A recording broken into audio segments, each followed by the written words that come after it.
আসসালামু আলাইকুম সুপ্রিয় পঞ্চম শ্রেণীর শিক্ষার্থীবৃন্দ, আজকে আমি তোমাদের প্রাথমিক গণিত অধ্যায় 4 সাধারণ ভগ্নাংশের তুলনা থেকে আরো একটি পাঠ উপস্থাপন করব। তোমরা স্ক্রিনে দুটি ভগ্নাংশ দেখতে পাচ্ছ। ভগ্নাংশগুলোকে সমহার বিশিষ্ট ভগ্নাংশে প্রকাশ করতে হবে। আসলে আমরা দুটি ভগ্নাংশকে কিভাবে সমহার বিশিষ্ট ভগ্নাংশে প্রকাশ করতে পারি সেটি দেখার চেষ্টা করি। ভগ্নাংশ দুটির হর কত বলতো? 3 এবং 5, অর্থাৎ ভগ্নাংশ দুটির হর সমান নয়। একটির হর 3 এবং অপরটির হর 5। এই দুটি ভগ্নাংশের হর দুটি সমান করলেই সমহার বিশিষ্ট ভগ্নাংশে প্রকাশিত হবে। এর জন্য আমরা ভগ্নাংশ দুটিকে উপর নিচে লিখলাম। একটি হচ্ছে 3 ভাগের 1 ভাগ, অপরটি হচ্ছে 5 ভাগের 1 ভাগ। সমহার বিশিষ্ট ভগ্নাংশে প্রকাশ করার জন্য আমরা সমতুল ভগ্নাংশের ধারণা ব্যবহার করব। আমরা ইতিপূর্বে সমতুল ভগ্নাংশ কিভাবে গঠন করতে হয় সে সম্পর্কে জেনেছি। বলতো কিভাবে গঠন করতে হয়? ঠিক বলেছো, প্রথমে আমরা লব এবং হরকে একই সংখ্যা দ্বারা গুণ করব। এখন প্রথমে আমরা 2 দ্বারা গুণ করি। 2 দিয়ে গুণ করলে হয় 2 1 2, 3 2 6, 6 ভাগের 2 ভাগ। অপর ভগ্নাংশটিকেও 2 দিয়ে গুণ করব। 5 2 10, 2 1 2।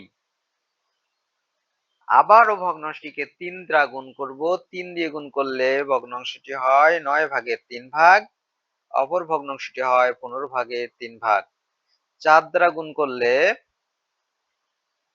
সমতুল ভগ্নাংশ হবে 12 ভাগের 4 ভাগ এবং অপরটির হবে 20 ভাগের 4 ভাগ। 5 দ্বারা গুণ করলে 15 ভাগের 5 ভাগ। অপর ভগ্নাংশটি হবে 25 ভাগের 5 ভাগ। একইভাবে 6 দ্বারা গুণ করব লব এবং হরকে। অপর ভগ্নাংশটির ক্ষেত্রেও 6 দ্বারা গুণ করব লব 5, হর 5 এবং লব 1 কে। 7 দ্বারা গুণ করি, 3 7 21, 7 1 7। অপর ভগ্নাংশটিকে 7 দ্বারা গুণ করি, 5 7 35, 7 1 7। আমরা 8 দ্বারাও গুণ করে দেখতে পারি, 3 8 24, 8 1 8। অপর ভগ্নাংশটিকেও 8 দ্বারা গুণ করলে হবে 5 8 40, 8 1 8।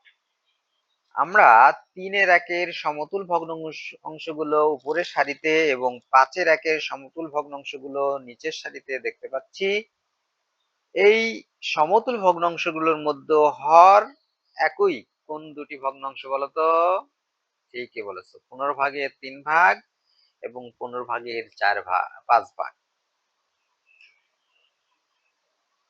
তাহলে 3 ভাগের 1 ভাগের একটি সমতুল ভগ্নাংশ 15 ভাগের 5 ভাগ এবং 5 ভাগের 1 ভাগের একটি সমতুল ভগ্নাংশ 15 ভাগের 3 ভাগ। খেয়াল করো, দুইটি ভিন্ন ভগ্নাংশের সমতুল ভগ্নাংশগুলোর ভিতরে এই দুটি সমহর বিশিষ্ট ভগ্নাংশ। একটি 15 ভাগের 5 ভাগ, একটি 15 ভাগের 3 ভাগ, যা যথাক্রমে 3 ভাগের 1 ভাগ এবং 5 ভাগের 1 ভাগ এই দুটি প্রকৃত ভগ্নাংশ থেকে প্রস্তুত করা হয়েছে। এখানে 3 ও 5 এর সাধারণ গুণিতক, অর্থাৎ এই যে সমহর 15 হলো, এটা 3 ও 5 এর সাধারণ গুণিতক 3 5। আবার 3 ও 5 এর লঘিষ্ঠ সাধারণ গুণিতক লসাগু হলো, সেটাও 15 কিন্তু। আমরা স্ক্রিনে আরো দুটি ভগ্নাংশ দেখতে পাচ্ছি। একটি হচ্ছে 6 ভাগের 5 ভাগ এবং 9 ভাগের 1 ভাগ। ভগ্নাংশগুলোকে সমহর বিশিষ্ট ভগ্নাংশে রূপান্তর করে তুলনা করি।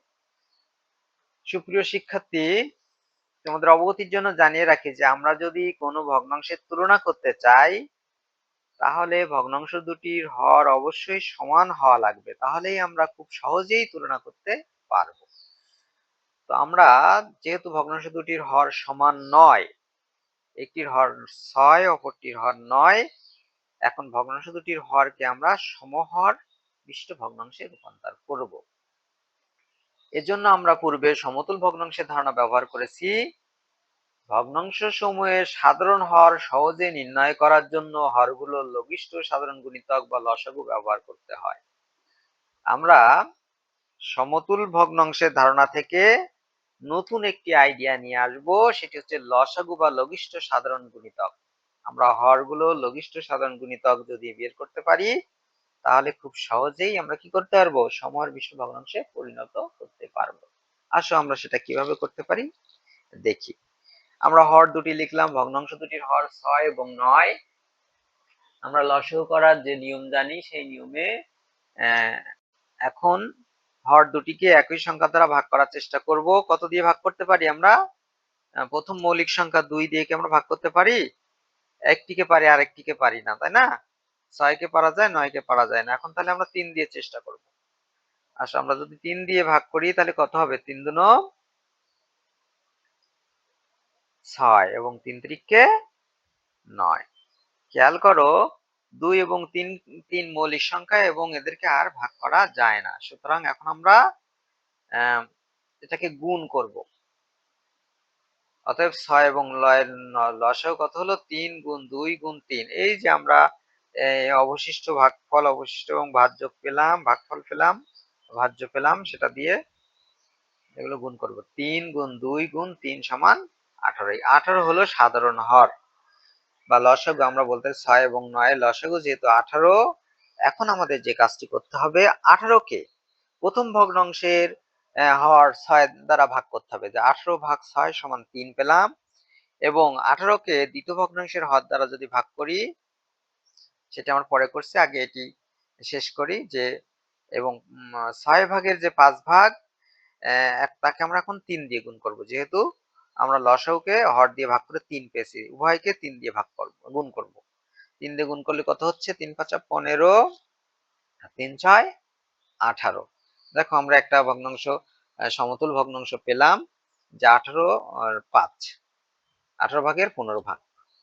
এখন অপর যে ভগ্নাংশটি রয়েছে, তার হর হর দিয়ে লসাগুকে ভাগ করব, তা 18 ভাগ 9 সমান 2 হয়। যেহেতু ভাগফল 2 হয়, এখন আমরা কি করব? লব এবং হরকে 2 দ্বারা গুণ করব। 9 ভাগের 1 ভাগকে 2 দ্বারা গুণ করলে হয় 2 1 কে 2 এবং 9 দুনো 18।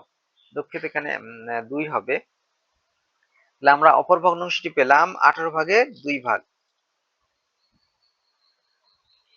18 ভাগের 15 ভাগ এবং 18 ভাগের 2 ভাগ।